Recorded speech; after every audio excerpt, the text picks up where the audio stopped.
All right, Josh is with us from New South Construction, and he's got some interesting headgear he's going to tell you all about. Josh? All right, thank you very much. As Rob said, I'm Josh Cohn from New South Construction, and I wanted to know who has actually had the opportunity to sort of work with the Oculus Rift or the Oculus Gear. Is there a raise of hands? Who's working with it internally right now? All right. So this is a great tool for visualization. And basically, I want to outline a use case in which we went through and utilized this tool to communicate with an owner the design decisions that they were making. Now, first off, there is a lens inside the Oculus Rift that projects the virtual reality or a gaming environment onto the screen, and then there's some optics on there that allow sort of adjust it for your eyes to be that close.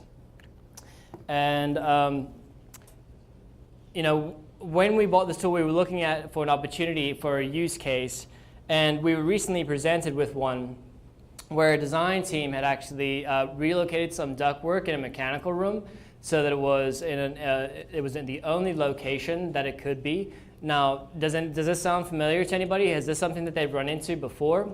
Well, we were really trying to communicate what the impact was of what they were doing.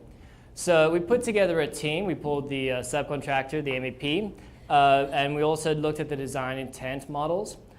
We had the mechanical design, the flow diagrams from the contract documents. We had the subcontractor's shop drawings for the sheet metal based on the revised ductwork layout. And then we went to look at the approved submittals. Now, the really great thing is, based on your approved equipment, you can actually go to a manufacturer's website and pull a lot of the Revit models or 3D models from their website to use in your process. So basically, what we did was, over a series of go-to meetings, we sat with the mechanical subcontractor to go through a layout of how we saw this equipment and piping being able to be run based on this low elevation of ductwork. And so once we reached a sort of stopping point or a point where we felt comfortable with the level of detail, we then put it into a platform called Navisworks for running clash detection. Now, once we were comfortable with the idea, this is all just now typical coordination in construction companies. And so we said, well, how can we leverage it from here? How can we take this into Oculus Rift for an owner? And the next step was one that is not 100% necessary, but we wanted to use it to bring scale and realism. We put it into an application called 3D Studio Max, and we applied different materials, but also color-coded the different systems. And what this allowed us to do was, as I said, bring scale to that environment. Now, we then took it from 3D Studio Max and put it into Unity. Now, Unity is a free gaming development software. It used to require a pro version to run Oculus, but it no longer does with the latest releases. So it kind of opens up the world to everybody that really wants to develop gaming environments for construction or just in general purpose. When we were in Unity, we sort of addressed the lighting, scaling, we put it in an Oculus controller, and then we built it out for the Oculus Rift. So then we then took it to the owner, and the owner's architect and our superintendent on site.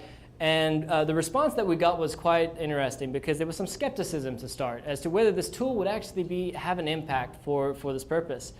And it really hit home for me when the architect sat down and said, well, can you drop me down to an elevation where I'm eye level?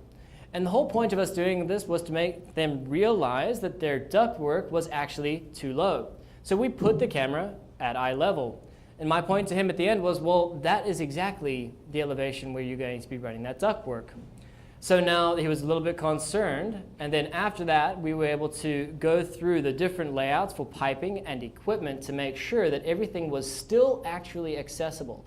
So we remediated a second issue of them walking in there not thinking that they would have enough room to actually construct their mechanical systems. I'm left with a few questions about Oculus myself, and that is, where do we go from here? How can we get this tool into our authoring applications? Why does it have to be 3 or 4 different steps? Why can't we open it directly in Revit? why can't we open it directly into Bentley BIM? This is something that it should be reachable at this point in time with the technologies that we have. And where is the true, how do we truly realize what the impact of this environment is? How can we really bring this immersive technology to the forefront of construction and the ability to not only do design review, but also constructability review. Normally we see it for design, but in this instance, because we brought in subcontractors, we were able to get it right down to constructability and to sort of to say every last nut and bolt is what we were kind of going for in this exercise. I do want to play a brief video. This is what the experience was like when looking into Oculus, and it has two portals that you can, it also has some distortion.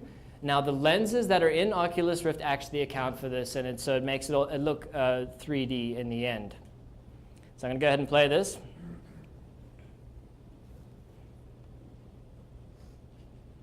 No, that was not it.